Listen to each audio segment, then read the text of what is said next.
adalah kesempatan hidup ini untuk melayani Tuhan. Jangan sia-siakan waktu yang Tuhan beri. Ini harus jadi berkat.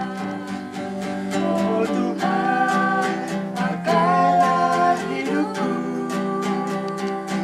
selagi aku masih kuat. Bila saatnya nanti ku tak berdaya lagi, hidup ini sudah jadi berkat.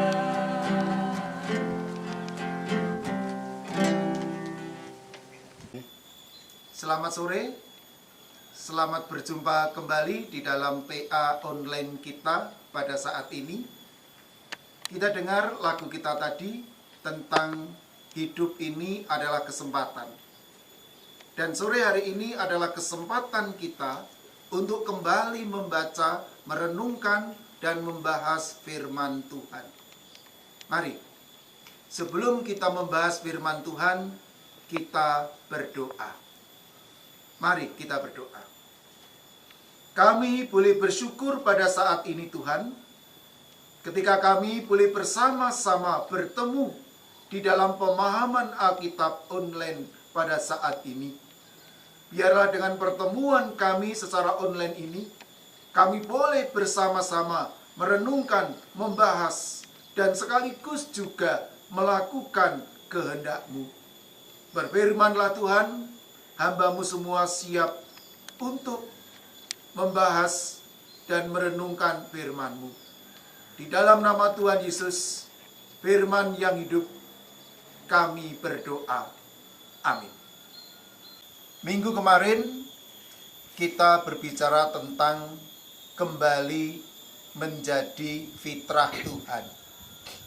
Saat ini tindak lanjutnya adalah hidup baru di dalam Kristus. Hidup baru di dalam Kristus akan kita ambil dari 2 Korintus 5 ayat 17. 2 Korintus 5 ayat 17. Mari, ada yang membacakan? Jadi siapa yang ada di dalam Kristus, ia adalah ciptaan baru. Yang lama sudah berlalu, sesungguhnya yang baru sudah datang. Terima kasih kepada Pak Ladrang yang sudah membacakan bacaan kita dari Korintus 5 ayat 17. Minggu kemarin kita membahas tema kembali menjadi fitrah Tuhan. Kita kaitkan dengan teman-teman kita yang lebaran.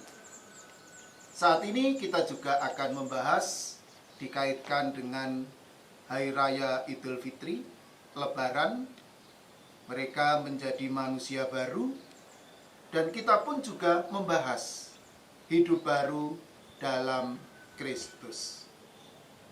Saudara, kita tahu sejarah manusia di dalam Kejadian 1, bahwa Allah menciptakan manusia menurut gambar dan rupanya. Dengan ciptaan yang demikian, manusia itu memiliki sifat seperti Allah. Namun rupa-rupanya semua itu hilang ketika manusia jatuh dalam dosa. Manusia tidak lagi memiliki sifat-sifat seperti Allah. Manusia tidak bisa lagi mengenal Allah dengan baik. Dan kemarin kita juga tahu, lewat pengorbanan Yesus, kita kembali menjadi fitrahnya. Hari ini, tema kita adalah hidup baru dalam Kristus. Apa sih makna hidup baru dalam Kristus? Menurut bacaan kita tadi, di sana ada ungkapan di dalam Kristus. Menurut Rasul Paulus, di dalam Kristus adalah persekutuan dengan Dia.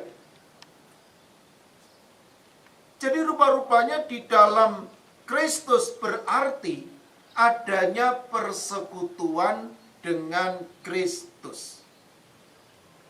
Jika ini kita lakukan, hidup baru berarti kebenaran, damai, sejahtera di dalam naungan Kristus. Ungkapan di dalam Kristus menggambarkan situasi keselamatan bagi mereka yang menjadi milik Kristus karena mereka percaya kepada karya Kristus. Di dalam Alkitab, kehidupan baru selalu dikaitkan dengan pertobatan. Di dalam Perjanjian Lama atau dalam bahasa Ibrani, tobat itu berasal dari kata niham. Niham loh, bukan nihandari. Kalau nihandari itu Bu Saryoto. Dan dalam Perjanjian Baru, tobat itu dari kata metanoia. Ketika seseorang dikatakan mengalami hidup baru, berarti orang tersebut telah hidup dalam kegelapan dosa dan sekarang mengalami kehidupan baru. Kehidupan baru berarti memutuskan rantai kehidupan lama. Kehidupan baru berarti kembali ke jalan Tuhan. Mengapa orang mengalami hidup baru? Karena orang ini merespon karya Kristus. Beriman. Orang ini selain takut kepada Tuhan, dia juga memiliki tanggung jawab sebagai umat Tuhan. Apa arti ciptaan baru di dalam Kristus? Rasul Paulus ketika dia berkata, jadi siapa yang ada di dalam Kristus, ia adalah ciptaan baru, yang lama sudah berlalu, sesungguhnya yang baru sudah datang. Untuk menjadi ciptaan baru, berarti menjadi sesuatu yang tidak kita lakukan, kini menjadi baru, lebih baik dari sebelumnya. Atau ciptaan baru berarti ciptaan yang benar-benar mengarahkan diri kepada Tuhan. Saudara, kehidupan baru di dalam Kristus adalah bagian dari kita, hidup kita.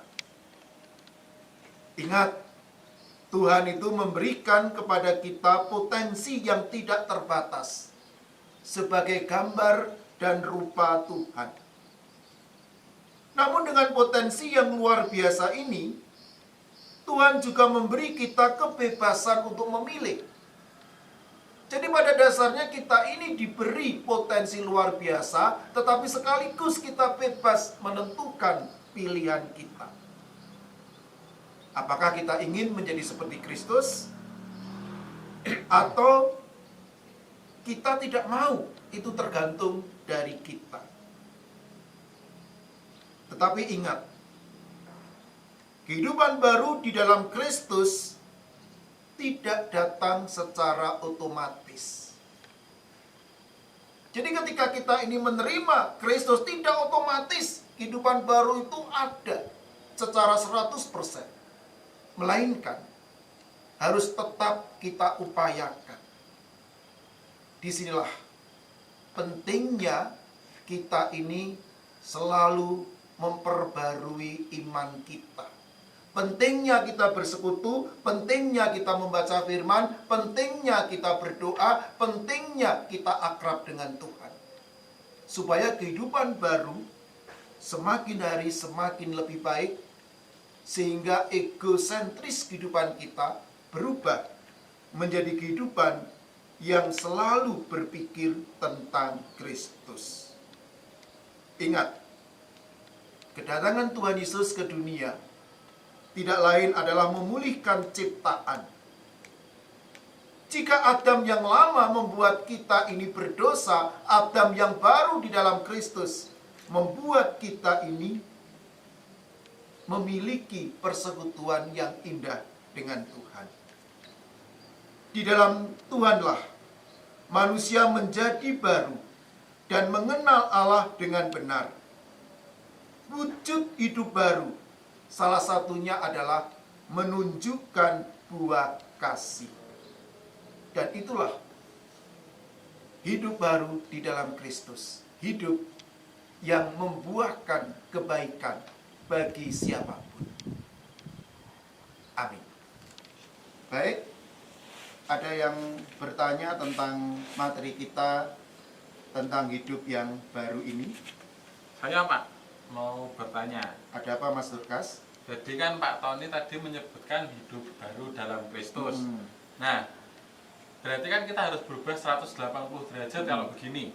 Perubahannya itu harus secara langsung atau bisa bertahap gitu. Jadi misalkan hari ini kita berubah di bagian ini, terus nanti besok ke bagian yang lain, terus nanti lusa ke bagian yang lain lagi, atau tiba-tiba harus langsung mungkin dalam jangka waktu seminggu langsung aja lagi berubah semua gitu. Ya. Baik Mas Durkas. Hidup baru itu dimulai ketika orang percaya kepada Yesus. Dan percaya ini diwujudkan dalam tanda baptis. Ketika orang hidup baru, bisa ada dua. Dia bisa total berbalik, 100% dia meninggalkan apapun, dan memang ini bagus sekali. Tetapi ada juga orang yang kadangkala membutuhkan proses dari pelan-pelan menjadi pelan. Tetapi apapun seseorang itu, ketika hidup baru, dia harus tetap mengarah ke arah yang satu.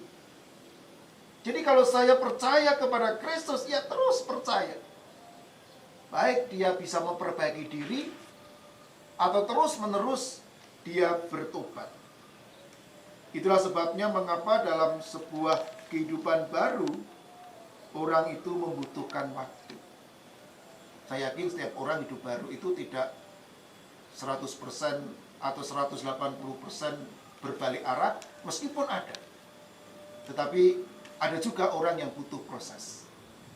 Dan saya yakin kita harus menghormati orang yang bisa 180, tapi ada juga orang yang butuh proses. Tapi yang pasti hidup baru itu mengarah ke hidup bersama dengan Kristus. Menarik ini Pak. Tadi Mas Durkas kan tanya perubahannya itu bisa bertahap, cicilan, atau langsung makbrek 180 derajat gitu.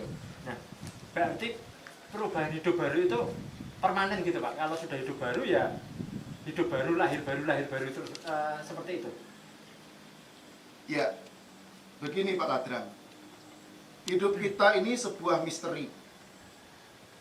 Apalagi pribadi manusia. Seharusnya ketika orang percaya dan hidup baru, selamanya ia harus hidup dalam keselamatan. Jadi baik sekali ketika orang itu percaya, ya selamanya percaya. Tapi fakta di lapangan kadang-kala ada orang yang percaya, kemudian berbalik tidak percaya, ada juga yang kembali menjadi percaya. Nah, hidup baru itu seharusnya hidup yang terus-menerus dekat dengan Tuhan, terus-menerus bersatu dengan Tuhan, dan mengarah kepada kesempurnaan hidup. Itulah sebabnya tugas kita sebagai orang Kristen, selain bersekutu, melayani, selain juga kita harus bersaksi, kita pun juga harus menjaga iman kita, menjaga apa yang kita imani. Caranya bagaimana? Berdoa, membaca firman, bersekutu, dan ikut sakramen. Kita berharap hidup baru yang kita miliki, hidup yang demikian mahal, yang harus kita pertahankan, dan jika belum sempurna, ya harus kita perbaiki dengan pertobatan terus-menerus. Dengan harapan kita mengarah ke arah yang lebih baik lagi. Demikian percakapan kita. Mari kita tutup dengan doa. Kita akan menaikkan lagu Karsoho Mirsani, Kidung Pasamuan Jawi 342. Namun sebelumnya kita akan berdoa. Mari Ibu Ina tutup dalam doa. Terima kasih Tuhan Yesus yang sudah memberikan kesempatan bagi kami pada sore hari ini kami boleh menerima firman Tuhan melalui PA yang dipimpin oleh Bapak Pendeta kami. Terima kasih juga karena Tuhan memberikan kepada kami pelajaran untuk kami hidup baru di dalam Tuhan, dan apabila kami sudah menikmati hidup baru, ialah hidup baru yang Tuhan berikan bisa kami pelihara hari-hari ke sehari, sehingga nantinya kami boleh serupa dengan Tuhan Yesus. Terima kasih Tuhan karena Tuhan sudah memberikan kepada kami hikmat supaya kami boleh mengerti. Demikian juga dengan jemaat-Mu yang mengikuti PA secara online pada sore hari ini, juga Tuhan berkati sehingga firman Tuhan yang sudah dikabulkan boleh diterima dan boleh dilakukan dalam kehidupan sehari-hari. Tuhan memberkati Bapak Tony yang sudah menjadi saluran berkat bagi kami. Tuhan memberkati pelayanannya, Tuhan sudah memberkati keluarganya. Kami seluruh jemaat-Mu Tuhan, Tuhan berkati. Apapun yang kami kerjakan, biarlah semuanya boleh berhasil karena penyertaan Tuhan. Kami menyerahkan Tuhan kehidupan kami selanjutnya ke dalam tangan kasih dan pimpinan Tuhan Yesus Kristus. Di dalam nama-Mu kami berdoa dan kami